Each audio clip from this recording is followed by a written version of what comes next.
In this episode of Pop Culture Weekly, I talk with Leo Woodall, Michael Kelly, and John Krasinski. Let's go! Welcome to Pop Culture Weekly with Kyle McMahon from iHeartRadio. Your pop culture news, views, reviews, and celebrity interviews on all the movies, TV, music, and pop culture you crave weekly. Here's Kyle McMahon. Net. Welcome to Pop Culture Weekly with Kyle McMahon. I, of course, am Kyle McMahon. What is up, my fellow pop culture degenerates? You're back with Pop Culture Weekly, the show where we overanalyze fictional espionage operations while forgetting where we put our car keys. I'm Kyle McMahon, of course, and we've got a really fun episode today. First up, I am joined by Leo Woodall to talk about his intense new thriller Tuner, a movie that mixes psychological drama, crime, and music into one very anxiety-inducing cocktail. And it is really a great movie. I really enjoyed it. It's very unique. Leo, of course, has become one of the most exciting actors working right now between projects like The White Lotus and One Day. And in this conversation, we really are going to get into the emotional complexity of Tuner, building tension, and what drew him to the role. And then later, we're heading into full espionage mode with Michael Kelly and John Krasinski talking all about their brand new film, Tom Clancy's Jack Ryan Ghost War, the latest chapter in the Jack Ryan universe over at Prime Video. And we'll talk about returning to these characters, what keeps the franchise going, and so much more. And hey, while you're here, make sure you're subscribed to the Pop Culture Weekly newsletter so you never miss what's coming out anywhere. And, you get video interviews, reactions, reviews, and so much more on the Pop Culture Weekly YouTube channel. All right, let's get into it. Our first guest is Leo Woodall. You know him from breakout performances in The White Lotus and One Day, and now he stars in Tuner, a thriller about talent, obsession, survival, and the dangerous places extraordinary abilities can lead someone. I should know. All right, here he is, Leo Woodall. Thank you so much, Leo, for joining me. I really appreciate it. Hey, Kyle. How you doing? Good, thank you. Congrats on Tuner. It really is an awesome film. And, I wonder what it would be like if you had hyperacusis. Yeah. Am I saying it correctly, hopefully? Yeah. You are. I feel like it's almost like, in some ways, a superhero power, but also a curse. How did you approach that in the role, because it's kind of like it could be either. It's kind of a fine line. How did you approach that? For me, I do understand the kind of this, is it a blessing or a curse thing? But for me, I think it was him falling into safecracking was kind of him getting a slightly new lease on life. He lives a very sort of mundane, sheltered, lonely life. And, he kind of found friends in these people. And also he found a real thrill in something exciting and rebellious and kind of dangerous, considering he's constantly forced to protect himself. I think he enjoyed walking the line a bit more. Did you, as you're playing Nikki, did you approach him more as a guy that's kind of trapped by circumstances or someone who, maybe makes some bad choices? I think it was fine for me to play him kind of as a flawed person, because we all are. And I knew his sort of initial motivations, and ultimately he has to make amends, and that for me was the journey. And I think what was interesting was that even for the other characters, for Leo, Gil, and Nissan, who he sort of cracks these safes with, they all have their own sort of specific moral compass and motivation behind it. And I think that's what makes it really interesting, as opposed to them just being like, we are the bad guys, we are the criminals. Yeah. Now you become criminal with us. It was far more nuanced than that. Yeah, it's very much in the gray, much like life, you know. Yeah. Yeah. There's this interesting, underlying kind of tension in the film, in my opinion, between, art and crime, I guess you could say, to put it bluntly. Was that something that you kind of danced with, or that you went into the role like, kind of knowing how you were going to approach that? Because again, as I mentioned in a different aspect, it's very much a fine line there. And is that something that was enjoyable for you to play with? Is that something that, how did you approach that particular aspect? I mean, I think it was what was most important for me was just understand, why he's doing what he's doing, and then what would he be thinking during those moments. I think a lot of it, it's funny, it didn't always feel like, you're getting the real sort of kick out of, oh, I get to pretend to be a criminal for this, scene, because a lot of it was just me just twiddling my fingers, dialing a little safe. And then I think it was, Leo Raz's character got to do some, he did some bad stuff in that movie. So I think, I don't know, I didn't really think about it too much. It's like, okay, yeah, now we're doing the crime movie, if that makes sense. Yeah, absolutely. Leo, thank you so much. I love the film. I can't wait for everybody to see it. Thank you, pal. Good to talk to you. You. Leo Woodall. Huge thanks to Leo for joining me.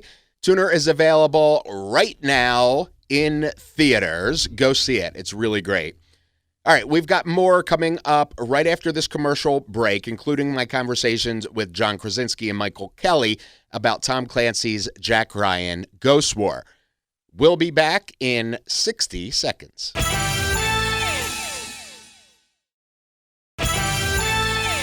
All right, welcome back to Pop Culture Weekly. Thank you for supporting our sponsors who help keep this show going.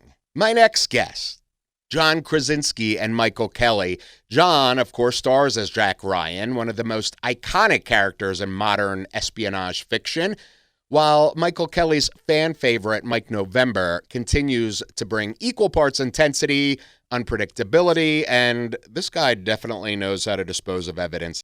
Their new film, Tom Clancy's Jack Ryan Ghost War on Prime Video, expands the universe of Jack Ryan even further with big stakes, international tension, and the kind of grounded action that has made this franchise such a hit. So, all right, without further ado, was that French? Without further ado, here we go. Anyway, here they are, John Krasinski and Michael Kelly. What's up? Hey, Kyle, how's it going? Good, thank you. Are you mixing as we go? You do your own mix as we go? I don't. It's all a set. It's actually all plastic, It's all plastic. I appreciate the honesty. It looks cool. They just look like those are really Christmas lights. It's great. Yeah, exactly. Yeah. Thank you. Congrats on Ghost War. It's a great film. I love, the expansion, as it were. And I wonder for both of you, it feels very much like it could be ripped out of tomorrow's headlines. Was there anything that scared either of you about, kind of that as you're delving into that? Like, oh, wow, I used to be a huge X-Files is my favorite show ever. And I'm not a conspiracy theorist, but those things scared me that maybe they could happen, Right. Was there anything, with the script that kind of evoked something in either of you? Well, I think for me, I wrote the script and, I co-wrote it with Aaron about 2.5 years ago. So clearly nothing that was happening today was going on or even remotely going on back then. So it's always this weird thing where we're writing something that's completely fictional. And if it has any reflection in the real world, I'm as baffled and as, like you said, as shocked as you are. But I think, the idea of Clancy in general, he was always writing with a huge geopolitical background. And I actually take great comfort in the fact that, we've gone through weird times and we got through them and we'll get through it again. And I think weirdly, that's how Clancy felt too. You look back and he was writing about the Cold War, and that was as weird, if not weirder, than where we are now. So it's cyclical, I guess. I love that. And Michael, your character always feels like he kind of knows more than he's saying, and I love that about him, about November. How do you see that, as you're playing him? How do you see that in the context of Ghost War? For me with him, it was more of the same, in that the character that he became towards the end of season 2, right? He changed so much having met Jack and Greer. And I feel like he's always evolving, but really the guy that he became at the end of 2, that was game for whatever these guys were doing, he sees that is the righteous path, and that's the path he's going to go down, right? Like, he wants to do the right thing. And it cost him his job. He made good for himself. He did all right, but then he got screwed again and lost his money again, so he had to go back to work. And now he wears neckerchiefs. Now we're neckerchiefs, man, and it's all good. Full circle. There we go. If they let me do another movie, this is the wardrobe right here. I love that. Yeah. And John, Mike November will be full yacht rock. There you go. Yeah. Yacht Play rock. some Hall and Oates in the background soundtrack. Rude. No, are you kidding? Yacht rock's the greatest. He knows. Absolutely. John, you've played Jack, and over the years, you've played him as both this like kind of intelligent analyst as well as this kick-ass action hero. Is there one side of him, and obviously those aren't the only two sides, but is there one side of him that you kind of really, really dig into and you're like, yes, this is freaking awesome? I mean, at the end of the day, it's definitely going to be more exciting, more nerve-wracking to do the sort of action-y side of things. But it's really the thing that made me say yes to the role in the beginning. He was, when I was a kid, my favorite character because of that complexity. And I think that, the audience underestimated him in season 1, but I think the bigger story was how Jack underestimated himself. And I think that that's what's so much fun to play about this character, is that, he was a Marine. He had done very heroic, insanely scary things, and then sort of diminished himself to try to be in the background of saving the world or making a difference. And what a great lesson for all of us, that you can actually be the difference in the world if you step up and want to be. I love that. That's awesome. Finally, very quickly, because we're almost out of time. Are there more stories to tell that we can look forward to? I hope so. I mean, I have no more fun than I do shooting in this world and working with this guy and the incredible cast. I mean, it's his speech in the movie about, being the only family you're going to have. I'm very lucky to not have that be the case, but this is one hell of a family. I think that the three of us together, especially, and then bringing in Sienna Miller, and it's just too much fun. And as much fun as we have creating this world, I think the fun comes off on screen. So I would do it again in a heartbeat. Awesome. John, Michael, thank you so much. I can't wait for everybody to see Ghost War. Thank you. Thanks, man. Yeah. John Krasinski and Michael Kelly, my thanks again for joining me on Pop Culture Weekly. Tom Clancy's Jack Ryan Ghost War is streaming right now on Prime Video.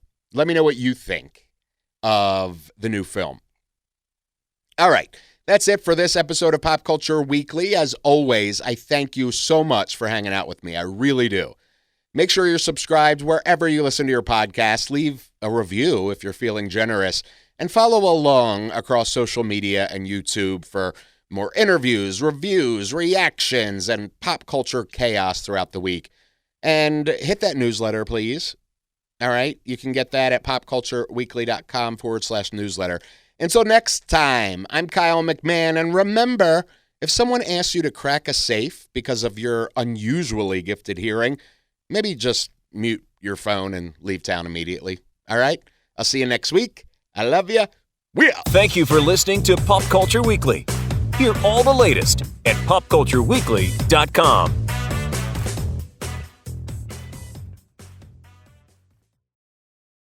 I've got superpowered hearing, and I'm gonna use it for evil. Yes, I am, baby.